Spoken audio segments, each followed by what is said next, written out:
Welcome, members and friends here at West Highlands United Methodist Church. This is Pastor Ben with a word from our bishop and some words from our leadership here at the church to help guide our journey through these next several weeks. In Luke chapter 10, we find a story that most of us first encountered in Sunday school days. A young lawyer comes to Jesus with one of life's most important questions: what must I do to inherit eternal life? You know the book, says Jesus. Tell me what it says. Love the Lord your God with all that you are and your neighbor as yourself. Jesus says, you've answered correctly. Do this and you shall live. Do this and you shall find the life that you seek. Who, then, is my neighbor? Asks the young lawyer. And Jesus must have anticipated his question because he rolls right into that story that is so familiar to so many of us, of the man on his way from Jerusalem to Jericho who's attacked by thieves, robbed, beaten, left for dead. Three persons pass by: a priest, a Levite, and a Samaritan. But it's the Samaritan who reaches out to this man in his time of need. Who then, says Jesus, was neighbor to that man?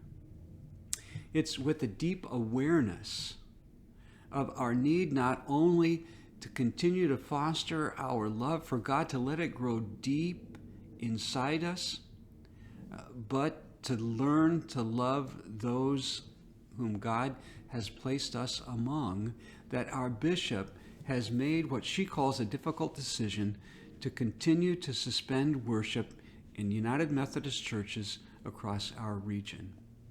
She does so with the full understanding that that's going to create some challenges for us.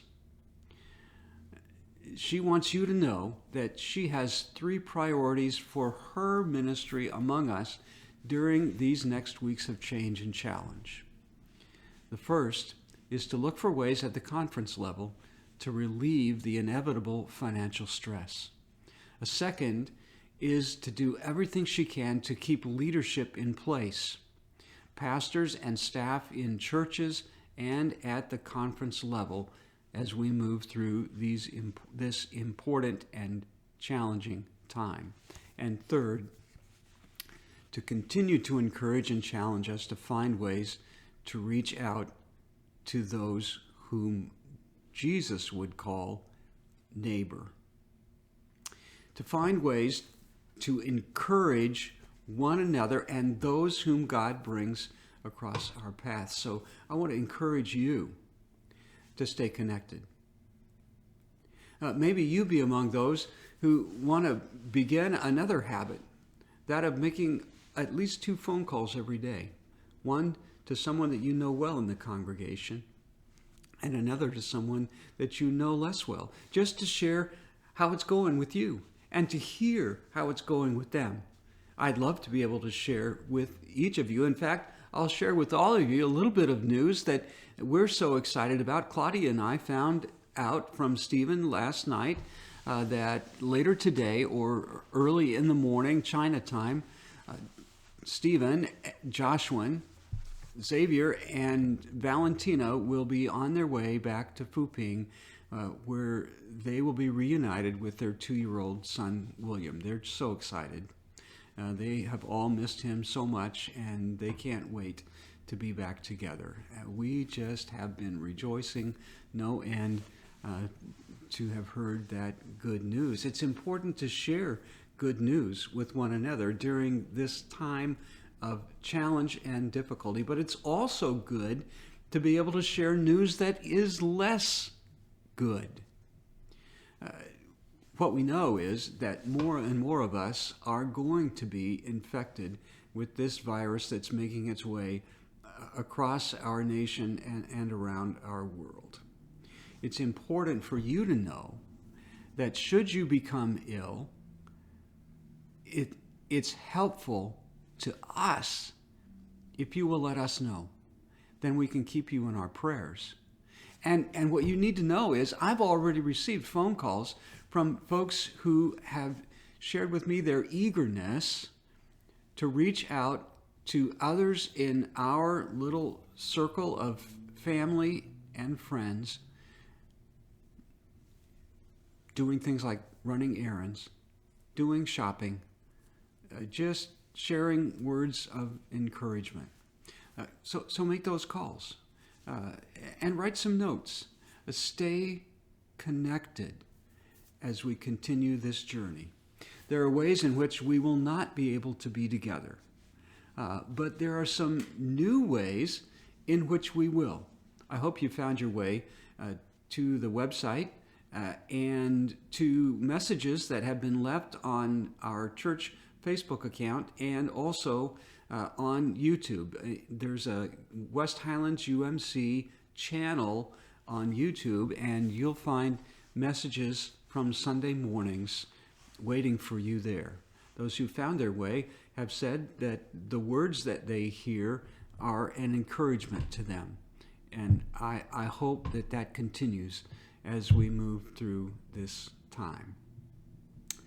It's important also for you to continue to support the church financially. As a council, as a finance committee, we would want to remind you that we are doing what we can to make your giving of gifts easier. There's a giving tab on the website which uses a vehicle called PayPal. Now, you don't have to have a PayPal account in order to be able to use that giving tab.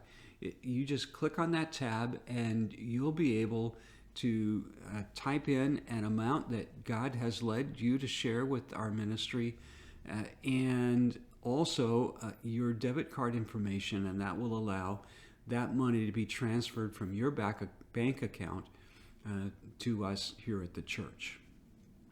There are other ways of giving directly, and Bill Brandt, who chairs our finance committee, has volunteered to share with you the specifics of how you can make arrangements with the bank to make deposits from your accounts to us here at the church. He insists, not a difficult process, but one in which he would be happy to give you some pointers to guide you through that process. It's also still possible, as some of you have been accustomed to doing, to just write a check and put it in the mail.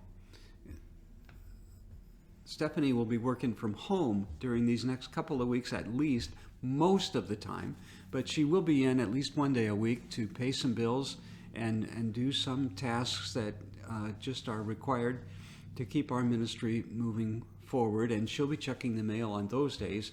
I'll be checking the mail on other days, and we can help your gifts find their way to our church lockbox, where our counting teams can draw them out every couple of weeks and make deposits to help keep our ministry strong.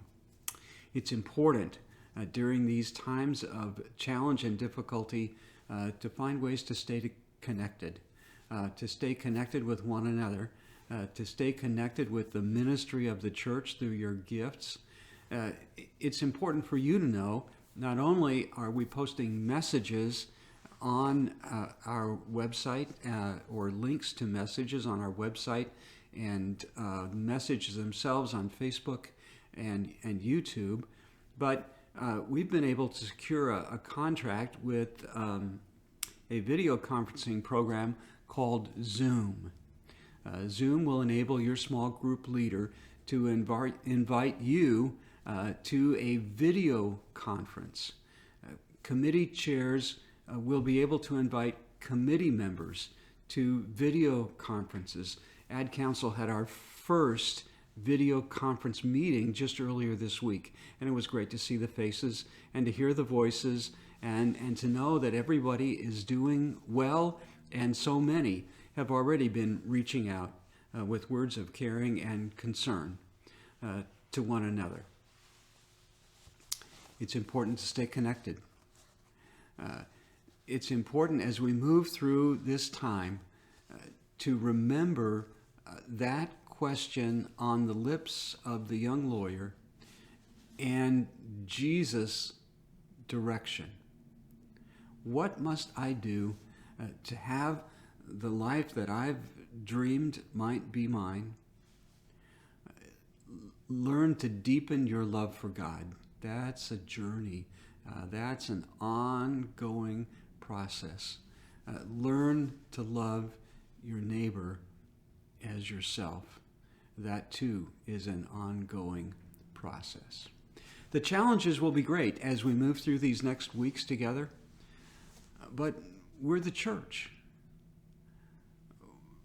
We are the church.